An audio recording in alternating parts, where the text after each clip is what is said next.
Blog Talk Radio.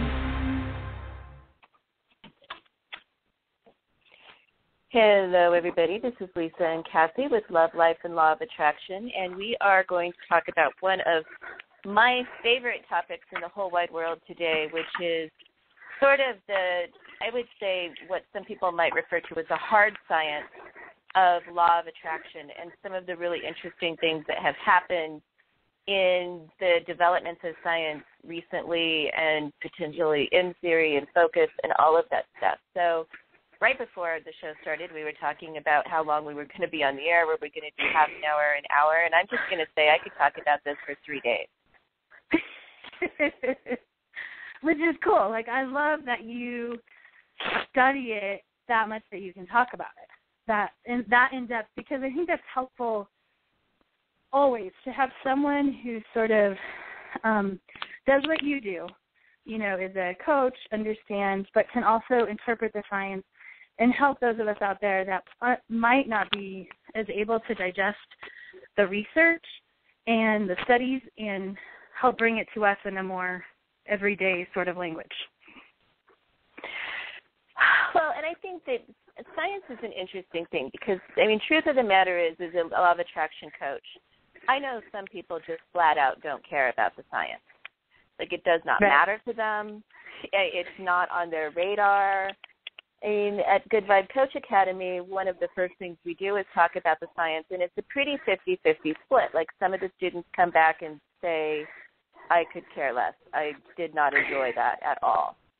And other of the students dive in kind of feet first and really get into it because it's very, very interesting. Science is not for everyone, but I think for me, understanding the why it works makes the work even more powerful. And I think there are some nuances to why it works that help us understand how to make the work more effective and more functional in practical real life. And I would agree with that. Like, I've always said, I've understood law of attraction, like attracts like, since, like, you know, 8th grade science on a very, like, I understood it on that level, but then I get it on a very intuitive level. And so I'm probably 50% in the camp, 50% of the time I'm in the camp where I don't need the science, but I actually love the science, especially when someone explains it to me. Well, so, I mean, as a starting point, can I give a little background about some of the things that have happened in terms of the scientific sort of unfolding within the last few years? Would that be a good starting point? That would be an excellent starting point. I think one of the coolest things that has happened, just kind of putting it in a nutshell, and I'm just going to say straight away, I'm not an expert by any means also. I mean, conceptually, I get this stuff, but the people who are really doing this work are doing it on giant chalkboards in math. And that language does not, I mean, I don't get it. But the math has been really important because the math itself leads to theories, which have been largely unprovable in a lot of ways. And I think we talk about some of these theories like attracts like loosely in scientific terms, but there have been some hard scientific studies that really prove out some of the other nuances of law of attraction, like the observer theory and the force of focus and those sorts of things. I mean, when I think about the observer theory, the study that comes to mind is Schrodinger's cat, which if anybody just wants to lose their mind, get on YouTube and, you know, search that one. But, I mean, it definitely proves observer theory in a very concrete way. And it also proves there have been experiments after experiments after experiments that have proven that what we anticipate happens in very concrete ways. Like the matter that creates, or the pieces that create matter in the universe respond to what we think they're going to do, which comes down to the concept of waves and particles. That, you know, things, when they're in wave form, are everything or nothing at all, or everywhere, or multiple places. But when they become particles, when they sort of, you know, pop that cliff, so to speak, they become something tangible, and that tangible thing is usually based on probability, based on what is anticipated of their behavior. So there have been really, really concrete studies that have proven these things out over and over again. But the mathematicians were at the chalkboard still trying to figure out the bigger stuff, like, the origins of the universe kind of stuff. And we all know that in the 80s, really, string theory became the theory that almost everybody was working off of. And string theory is very, very interesting. String theory also points very, very strongly towards this belief we have that what we anticipate becomes, and that focus really, really matters. But what wasn't talked about largely, we all heard about string theory, and we talked about string theory, but at some point, string theory really kind of started falling apart. And so although it was sort of a part of our vocabulary in terms of how we talk about science, behind the scenes, the bigger thinkers, the physicists and the cosmologists sort of all knew that string theory was just a theory, and it was kind of coming undone in some really very specific ways. And the biggest way it was coming undone was as they went on trying to work string theory, there became more than one string theory. And they were similar, but they were very different. And anytime you have more than one theory that's different, they're disproving each other and yet proving each other. The science of string theory became very sloppy. And so this belief that string theory kind of explained everything started becoming pretty wishy-washy because string theory itself wasn't working anymore.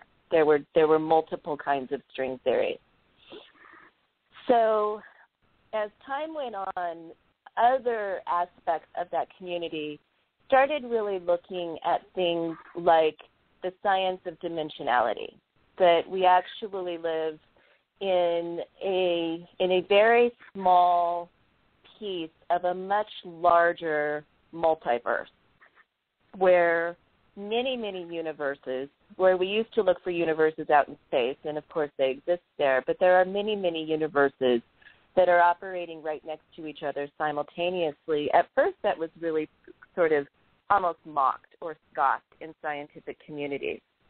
But as string theory started to continue to fall apart, this concept of a multiverse became more progressive. It just kept kind of marching on.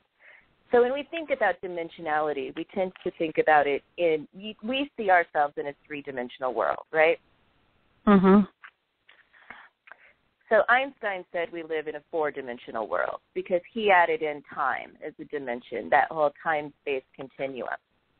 And there were a group of scientists out in the world that really started thinking that there's more than four, there's maybe five, there's maybe six. But mathematically, it was all still very theoretical in terms of proving that out. It was very difficult. So a few years ago, there were a group of scientists working at a university, actually only two, and they were sort of toying with an idea about something that I think we all take for granted about that we're wrong about, which is gravity. So when you think about gravity, do you think gravity is a fixed force? Yes. But it's not. And so right there, everybody thinks it's fixed, but it's not. So gravity behaves planet at different elevations, and gravity is not fixed. It's actually quite unpredictable.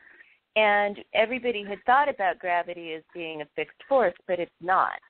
And so they started toying with the concept that maybe the universe that we live in is leaking gravity someplace.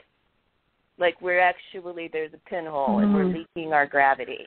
And when they ran it that way, it kind of looked to be true. But when they got further into it, what they established sort of theoretically is something that kind of blows the lid off everything we know. So are you ready for this one? I'm ready.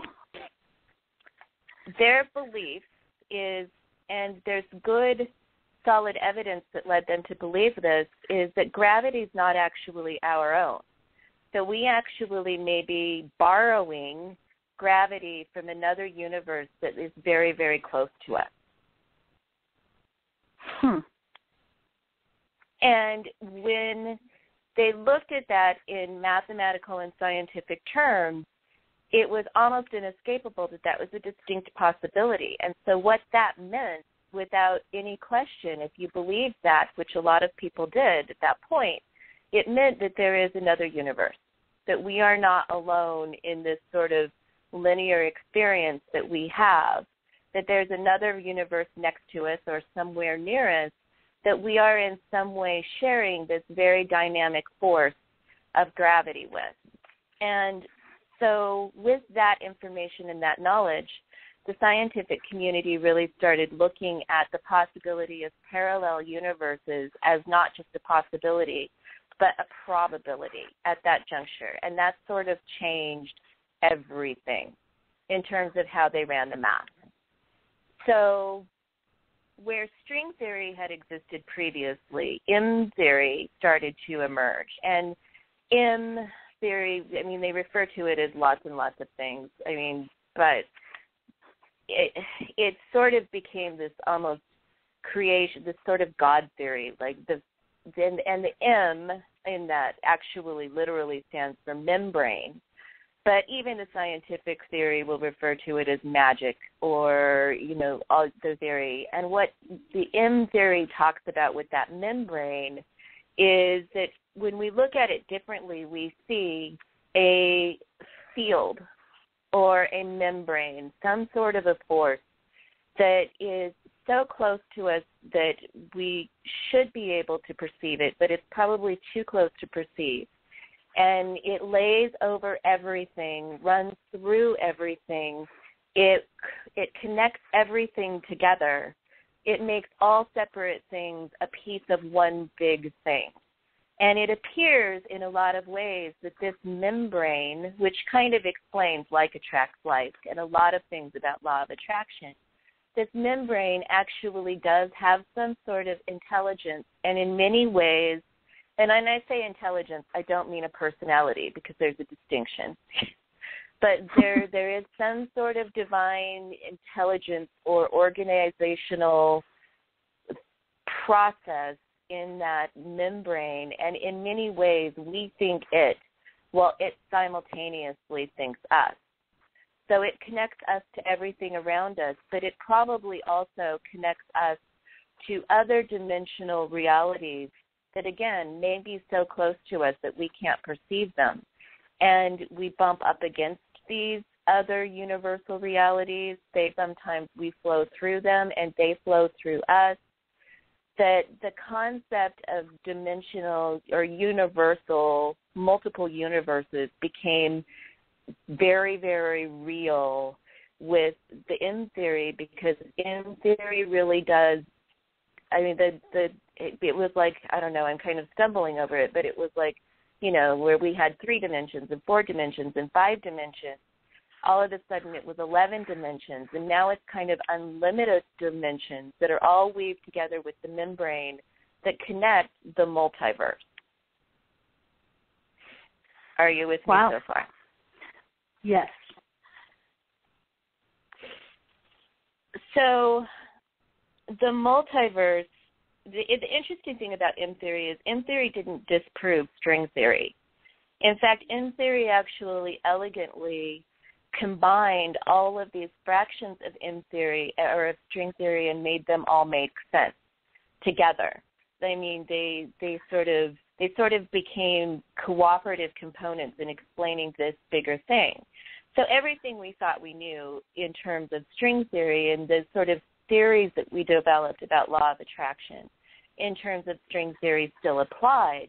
But what it opened up was this bigger universe, excuse that language, but this bigger universe where how those things came together became even more elegant and magical, and I almost want to say musical. Like the elegance of it became much, much larger. So, a side note, one thing that was missing in terms of making M theory or even string theory somewhat concrete, actually 2 things, but one of them was the Higgs boson particle.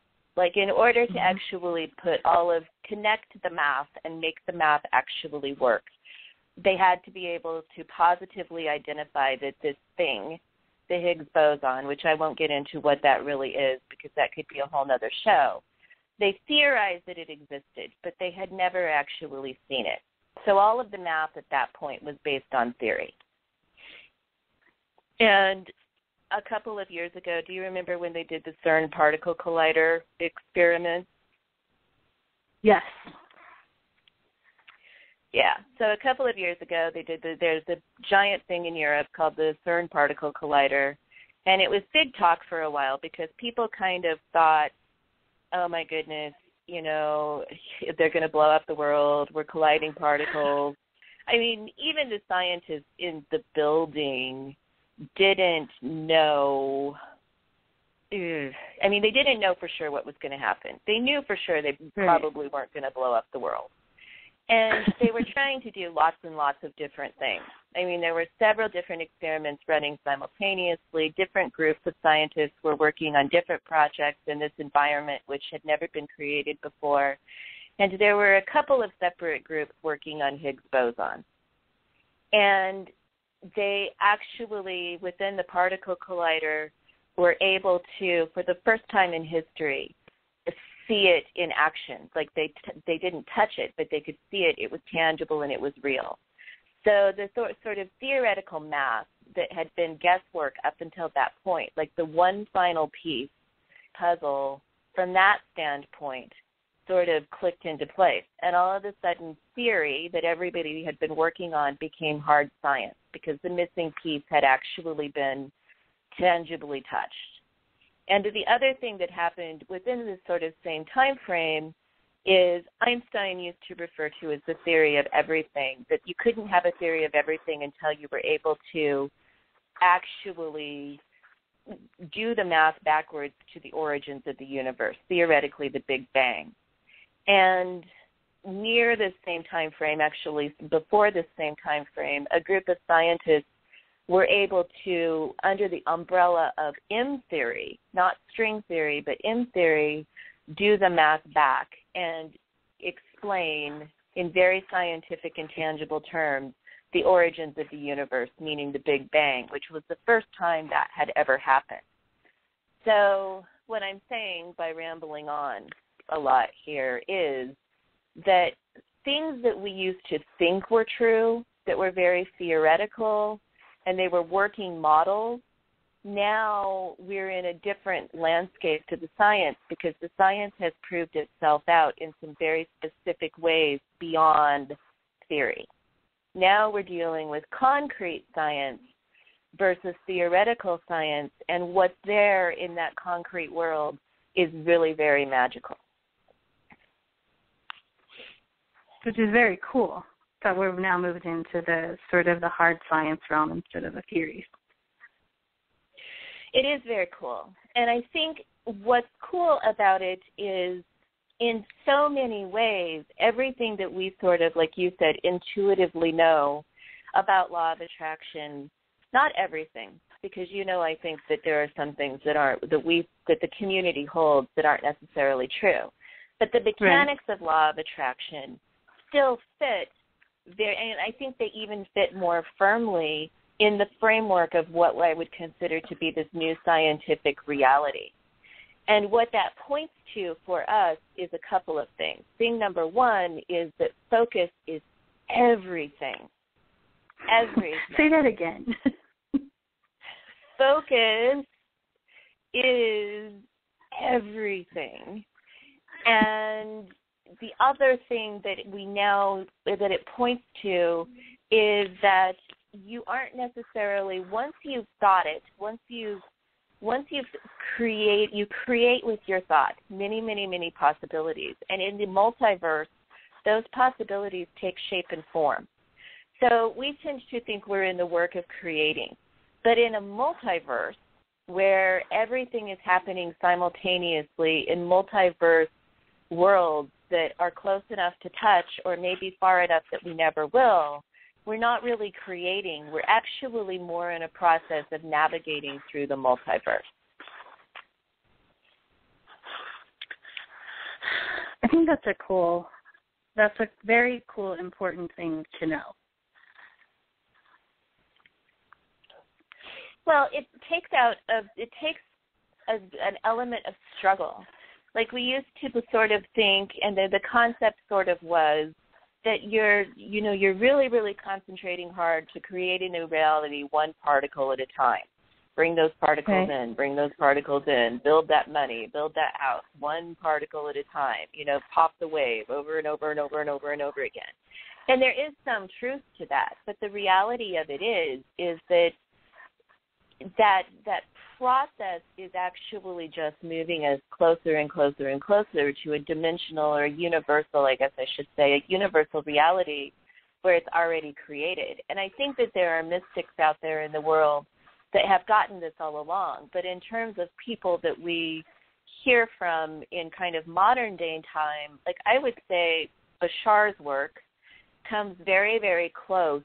Well, not close. Bashar's work sort of encompasses this concept that says, look, it's already created. Just get yourself there. That's already happened. It's just a choice to make. I mean, how familiar are you with Bashar? A little bit familiar. I get that part. I've seen a couple things, but I haven't studied. I think for me personally, I sometimes have a hard time listening to Bashar, but his work, I feel, is scientifically spot on.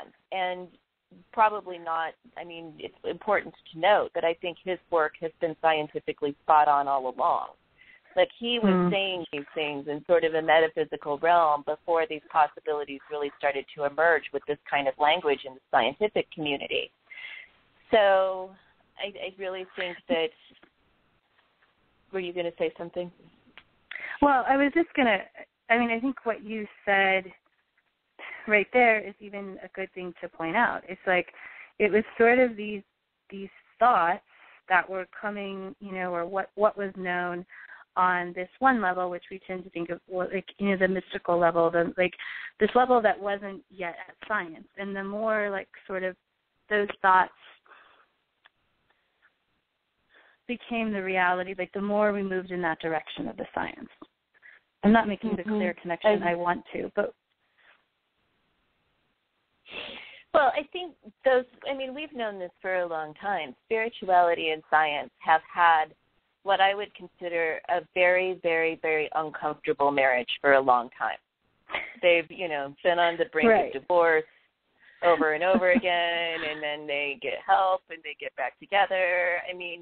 I think that most of us who have traveled this side, the law of attraction path, have felt some sort of comfort knowing that there is a connection.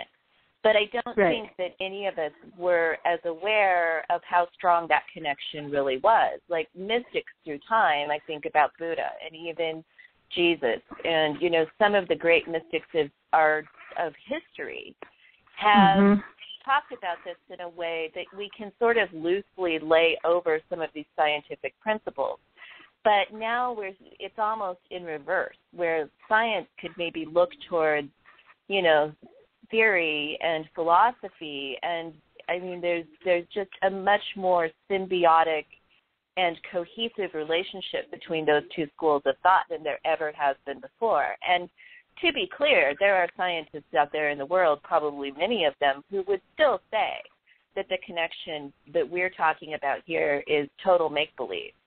But there are also some very, very strong voices in the scientific community that are beginning to have the courage to say out loud that these two things are actually much more connected. And I do think that takes courage in the scientific community, and it's happening more and more. Yes.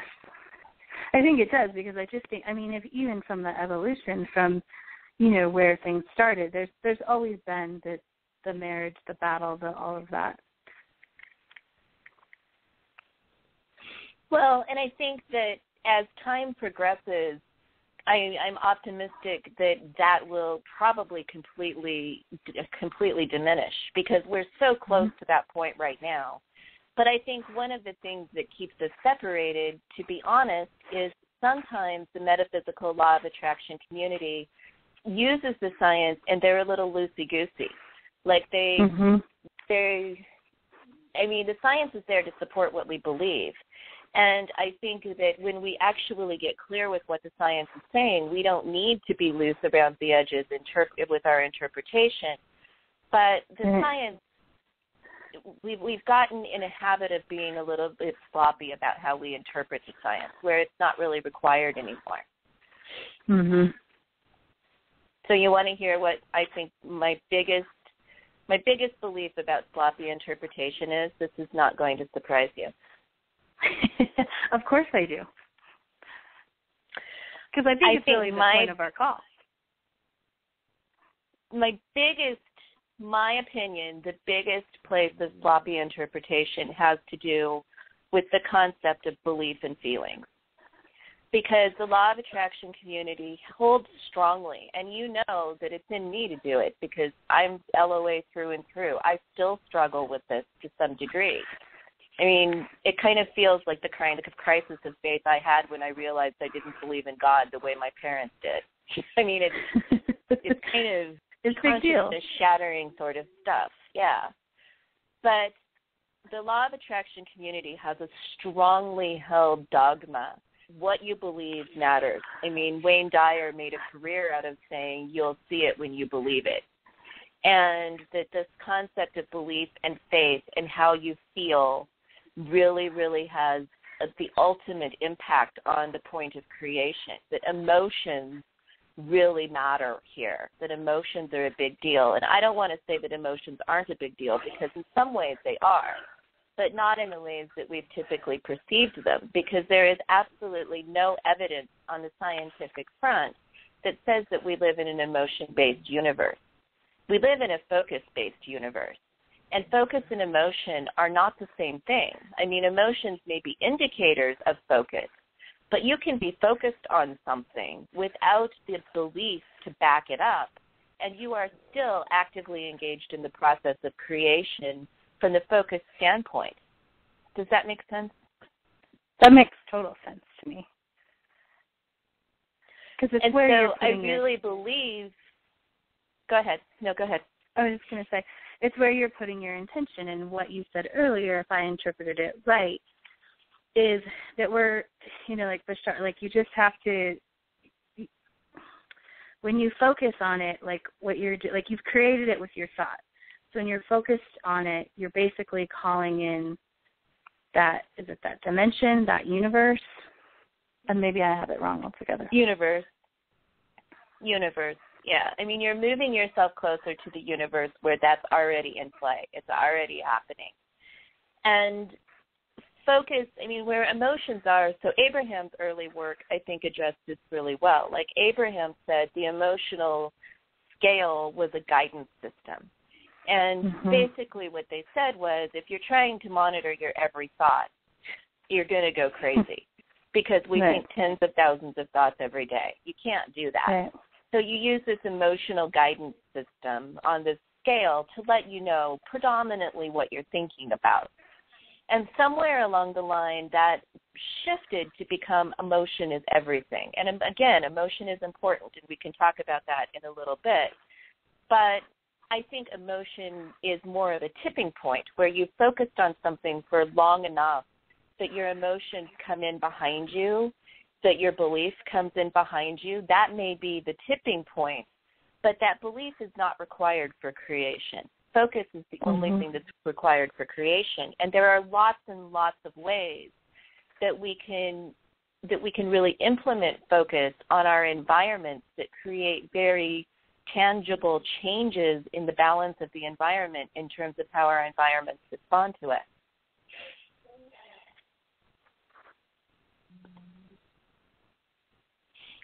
Are you thinking?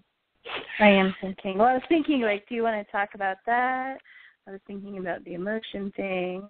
I was thinking. Well, okay, so it's a good question. I mean, we might want to talk about some strategies for focus when emotions aren't on board. So how do you maintain focus when you really don't believe? And I think the answer to that question is very simple. You just maintain focus when you don't believe. I think one of the most powerful forms of focus are forms of focus where we are interacting with our environment. I mean, when we use the word environment, we could be saying our universe, because that is the universe that we're in, is this environment. So any kind of focus on anything where you are interacting with your environment is probably the most powerful kind of focus that you can have. But visualization is also powerful. We've talked about scripting is powerful. You know, immersion, which is kind of that environmentally based focus, is very, very powerful. And I think that we have to be very, very clear that a little bit of focus goes a little ways, and a lot of focus goes a lot further. So we want to be interacting with our environment and our focus as often, as consistently as we can. And so it's about breaking that habit that says that I need to manage my emotions before I go and do that. And instead going and doing that and letting your emotions catch up with you. Because as far as I'm concerned, that's what leading edge means. Like deciding where you want to be, lead with that and get yourself out there and let your emotions do what they do, which is follow you where you decide you want to be, rather than making our emotions the ruler of the day and saying I'm going to follow my emotions and spending a lot of time trying to deal with that. Right. And I think I totally agree with that. And I also think, I mean, we know that there's research that also shows, like, when we're in more positive place, positive, which usually is with emotions, like, we see more and it's easier to do our focus, which I don't think is in opposition to what you're saying. But what I think, it's sort of like that somewhere along the line that took over, like that focus that you're talking about on the emotion. It became the focus instead of focusing on the thing. And like you said, like letting things catch up, or actually making it two separate sort of things. Like putting yourself in a positive, however you do that. Like it doesn't have to be the focus. It just has to be like more than it was, or a little bit more. And also focusing on the thing, not being in focus. I'm not making a lot of sense. Being in focus without worrying about the emotional part. Right, because the emotions will follow, and you're absolutely right. I mean, a positive state of mind, whatever that is, so unconditional love or optimism or joy or bliss, those states of mind, I mean, much science points to the fact that when you are in those positive states of mind, you're actually smarter. Like your brain functions better. And so that really lets you know that what you're saying is true. You're better able to focus at that point because you are literally running at an optimal state when it comes to the brain. So you're able to make better decisions. You're able to maintain focus better. You're more creative. That creativity opens up other possibilities. I mean, in that respect, emotions are very, very, very, very important. And so another way they're important is, I mean, if you were to look at it on a frequency meter, those types of emotions are bouncing higher and faster. I mean, that literal up and down waveform of those types of emotions are higher and faster. So the signal strength that you're putting out is actually a stronger signal strength than if you're depressed and lethargic, where you've got a low rolling wave. There's less energy at that point. So not only by maintaining sort of that positive attitude, whatever it is, you're smarter, you're better able to focus, but your signal strength in terms of what you're literally broadcasting out into the multiverse is actually much stronger. And I think that's one nomenclature thing that I would like to help people break. We're not putting stuff out into the universe, which is what we typically say. I'm going to hand this over to the universe. What you're really doing is broadcasting to a multiverse. Which is actually like vibrators went off my face, because that's so cool. Like the way I interpret that, it's like I'm trying to think of like a visual. Like you're not really asking, you're not turning it over. You're just saying like I'm going to walk in the direction of that universe, that place I want to be, which is already created. Right. Which is already created. That part's done.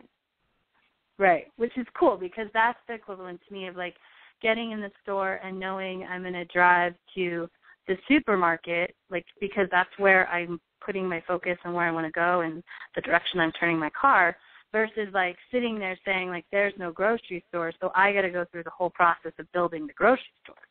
Like the first one is much easier, exactly. and that's what the science is saying that we get to do. Right. And I think you're absolutely right when you said earlier it's two separate things, and both things are really important. So there is the emotions, and then there's the focus. So I think the science really tells us that, well, let me back up. So the traditional way of looking at it is saying, okay, I want a red Ferrari. And so I'm going to focus on that red Ferrari, and I'm going to amp up my feelings about that red Ferrari, and I'm going to get in belief about that red Ferrari, and I'm going to do red Ferrari dances, and I'm going to, focus and get my emotions right there. That's what we've typically done. But what the science says is it actually is they are two separate things.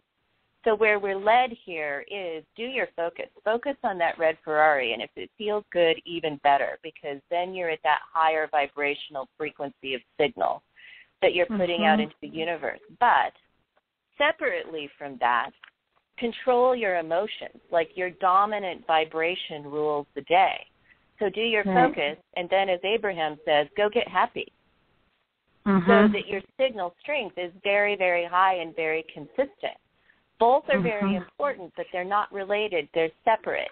And where we get mired down is where we think we have to bring our emotions in on this focus thing that we really, really want. I mean, I've said this to you. I don't think it's set up that way at all. I mean, that's a system that's going to fail. How can you get in the feeling place of having something that you want that you've never had before? You can't. And I don't think that we replace the universe with a systematic glitch. So do your focus work, provide the instruction, navigate to the grocery store or the red Ferrari or the love of your life, and then get your dominant vibration as high as you can so that your signal strength is high, but allow that to be a separate thing that's going on in your life. They are not married. They're separate. And when we separate them, they become much easier to manage individually than they are when they're bound up and married. Right.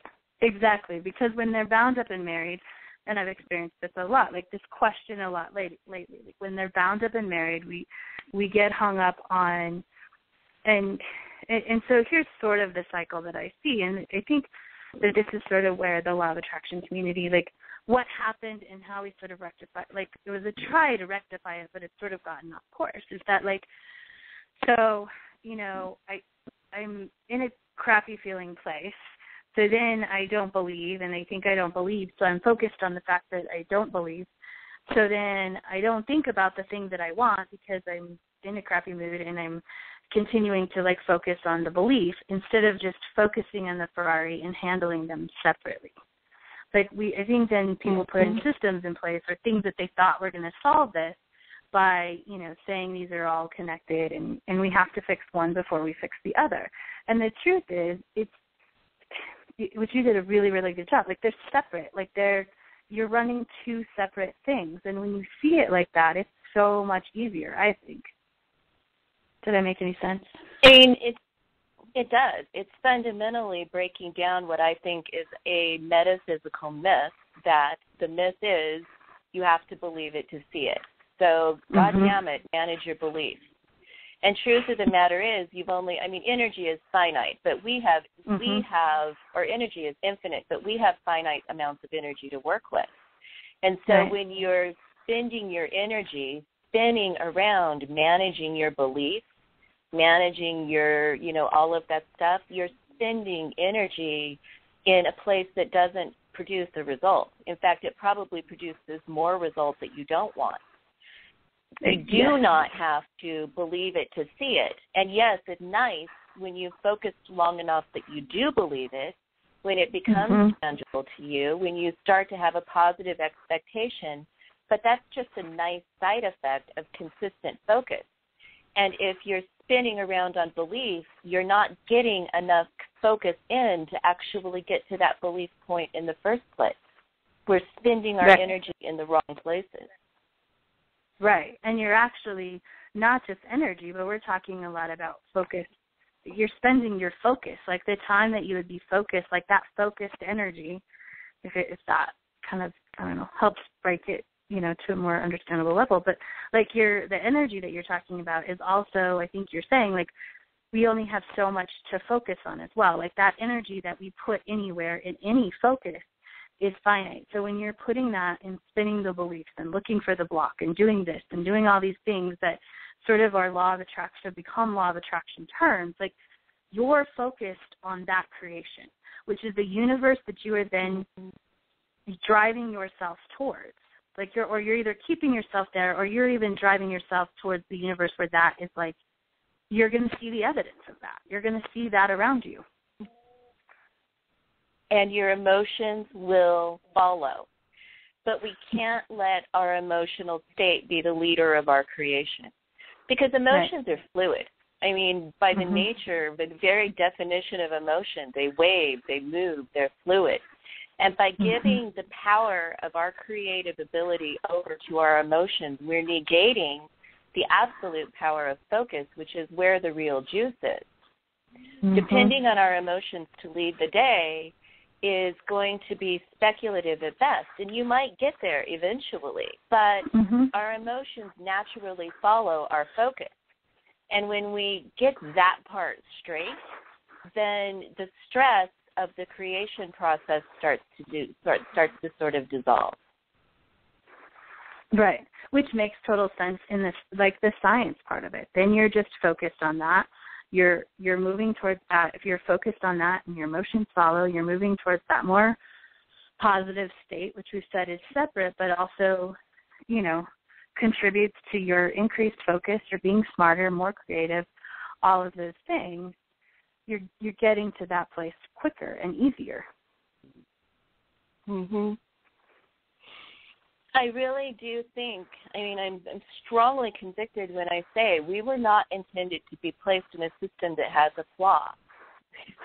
And that flaw being, how can you access the emotion of something you've never had or you don't have right now? That's a pretty big glitch in a system that I think was actually intended to support us. When we look at just like stepping down from these high theoretical things like M theory and the membrane, which when I look at the membrane, it just makes me, I just kind of quiver with joy and excitement. What happens in that membrane is really the observer effect is everything. And what you're observing is what you're focusing on. How we choose to see, how we choose to interpret what we see is observation. Observation is everything. And again, there is, Greg Braden's work, people will throw Greg Braden at me every time, saying Greg Braden work says the heart, and that's all emotion. That's a little bit different. We're talking about a different kind of science, more having to do with the body than anything else. And I'm not going to negate the value of it, because when it comes to the physical sciences of the human body, Greg Braden's probably right on. But we're talking about how the universe is orchestrated beyond the physical body that we live in.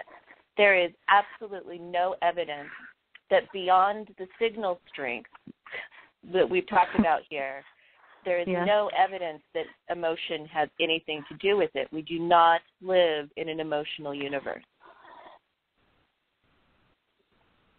Which is exciting. Because this is all really exciting, right? It's making creation easier. If you accept and you work through the science that you're describing, what we're talking about today, like creation is so much easier, because it's a lot easier to just focus on the red Ferrari, if that's the saying, and manage your emotions separately. Because I think where we get tied up, like instead of just focusing on the red Ferrari and doing other things that make us happy, we somehow try and bridge those things. Like that's what's been happening in the world, is that those have to be connected. And, we've said it multiple times. I think it's worth it. They're not connected, which makes it so much easier that I can do some focus work on a red Ferrari, and I can go out and I can be happy and joyful and excited about something that has nothing to do with the red Ferrari, and know that's amping my signal strength on a different level. And to understand that just because you don't believe that red Ferrari is ever going to sit in your driveway, it doesn't mean anything. It does, just because you really can't get in the feeling place of owning that red Ferrari, you're not hampered by that unless you go back and spend your energy trying to rectify it. Right. Because you don't have to believe it to see it. Again, the membrane is thinking us while we're thinking it. And how we know it's thinking us is what's showing up in our physical environment or the universe that we live in. How we're thinking it is the focus that we put back in terms of input about what we're observing in our physical universe. That's worth repeating. I'm going to say that one more time. The membrane, which connects all of us, all things, interchangeably in every way, lays over everything animate or what we perceive to be inanimate that binds us together with other universes that are so close to us that we cannot perceive them. It's thinking us while we think it. And how we see that it's thinking us is the product of our physical environment. And how we think it is the observational interpretations that we put back in terms of our focus.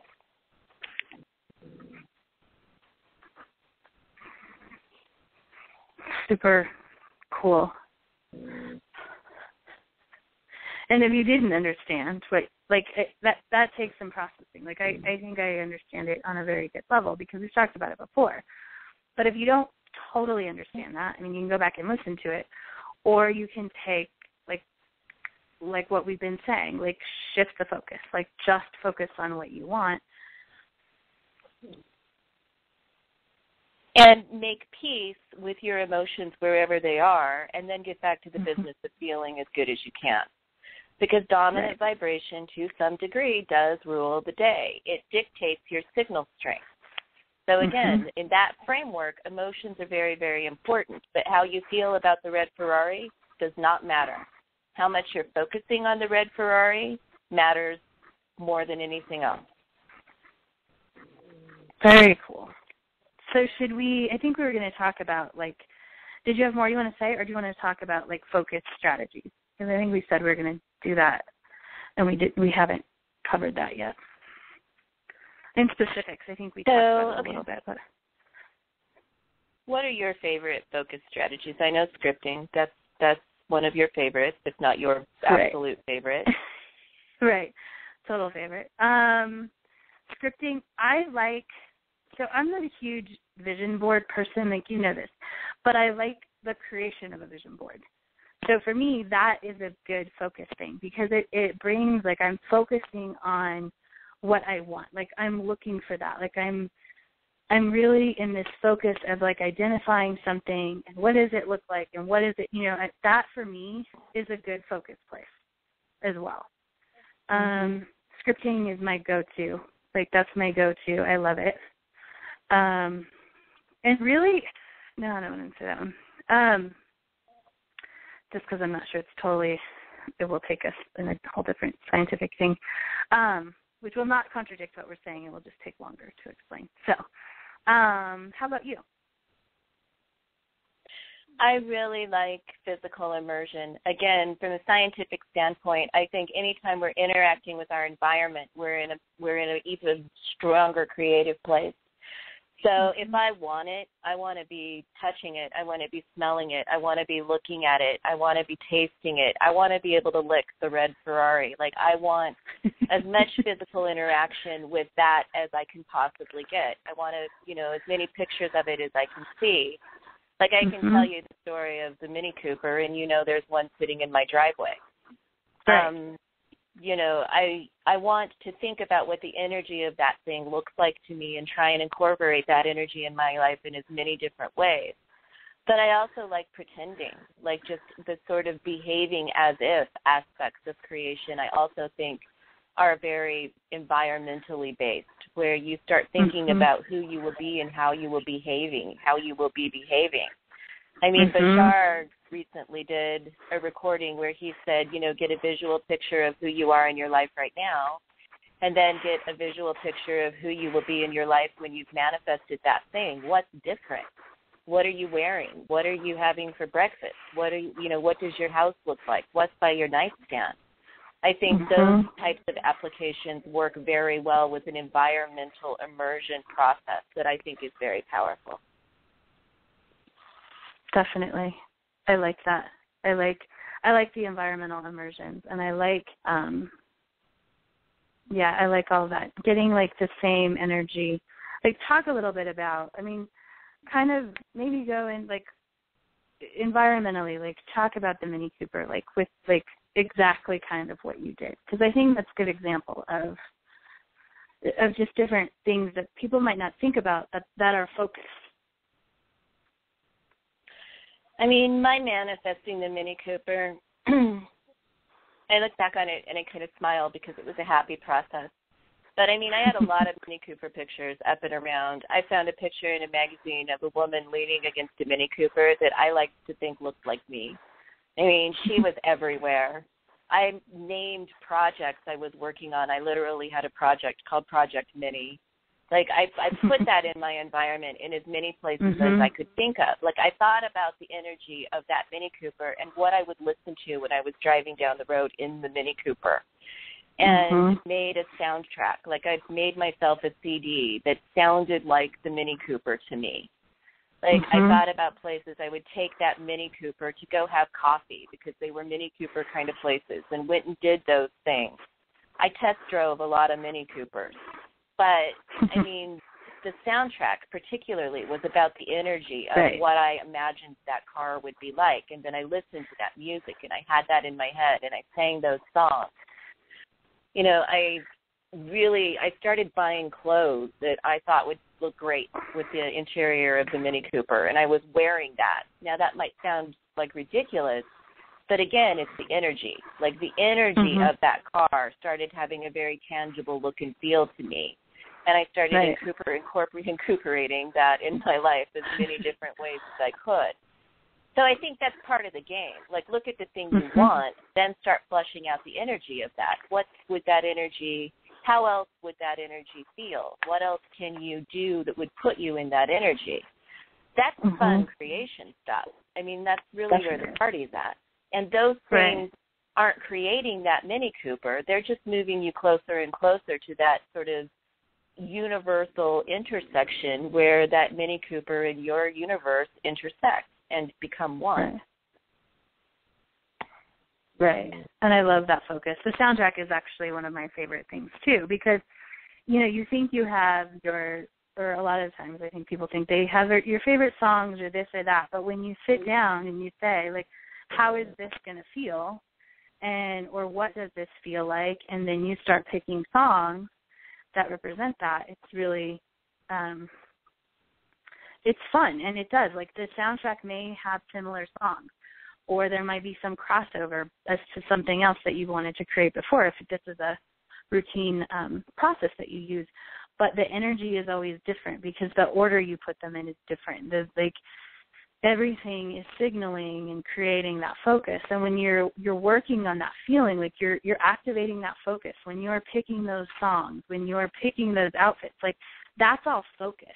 And I think that's important to highlight because it might just sound like things that you're doing, but you're focused on that. Like, you're lasering that energy, really, is the way I think about it. And you're playing in your environment. Like, when I think about visualization, and visualization is one way to achieve focus. I mean, I think it's important. Everybody says it is, at least. But visualization is a very one-dimensional experience. And so I think there's a lot of power in terms of interacting with the environment. And when you get out of that one-dimensional creation process and really start using your environment as a focus tool, that's the kind of input that you want to put back into the membrane.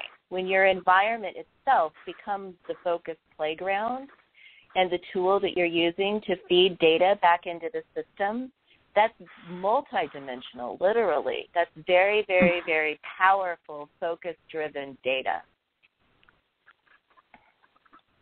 I like that. I like the way you said that. Powerful, focus-driven data, because that's what you're feeding back, is the data.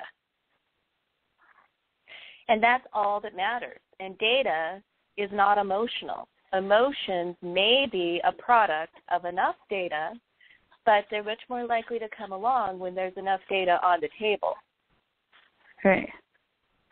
Right. Well, I mean, how much more truth fun... of the matter is, we can wrap back around here, by the way. Because why do you want the Mini Cooper? It's going to make you feel a certain way. You think you're going to feel something. If you're enveloping yourself in the energy of that thoroughly enough, you're getting that feeling anyway. So the Mini Cooper becomes inconsequential in the process in the end in terms of how you feel because you've already gotten there. Right. Exactly. And, like, wrapping back around to the emotions, like, if you're playing in that energy, like, oh, you did wrap around back emotions, but you're going to be in that more positive place, that more creative place, because you're enjoying what you're doing, because you're surrounded by things that represent a Mini Cooper instead of whatever your environment was representing before. Right, which I think is a very, very important point, by the way. Like, how we're supposed to be in the world is high-vibing creatures. And so we get all of these clues, things that we like in the world. Those things are actually supposed to make us more high-vibing. They were intended to be inspirational, things that inspire us to get to that fun, high-vibrating, light place. But when we make our emotions rule the day, those things that we want become desires or yearnings that pull us down rather than pulling us up. All our desires were ever intended to do in the world were inspire us to feel great and excited and get us to that high vibrational place where we are the most powerful creators. Like, everything you want was only ever intended to make you a more joyful person in the process of wanting it. Cool. I like that. I like the way you said it. I totally agree with it. But you're right. That's exactly what it is. So we've got like 2 minutes left. Exactly. Cool. And it's not that the thing makes you more. It's that it was intended to be put there to make you, the desire of it was supposed to make you more of who you want to be. So cool. So go out and focus on what you want. And then get happy. Right. Separately. Exactly. Separately. Yeah, exactly. Not because of. Yes. So, I mean, to kind of summarize, wrapping back around to the beginning of the call, like, we talked about the hard science, but the reason I wanted to do that is I want to say the science is the real deal. Like, this science is not theoretical. It's actually real. It's proven out, and it's proven in multiple areas of science. We have that data to work with now in a way that we never did before. So I think it's just very important now that we get on board with a more possibly scientific rather than ethereal approach of application here. Right. Agreed. So we're probably at like a minute now. So tell people where they can find you, locate you if they want to connect. You can find me, it's really easy, at Lisa M, as in Marie, LisaMHayes.com. Very cool. And you can find me at CassieParks.com. And, yeah, we're here every week talking about cool stuff. Like, this is a really good conversation. We could do it for 3 days, but next week we'll probably spare you the science and talk about something else. Thanks for joining us, everybody. Thank you. Bye.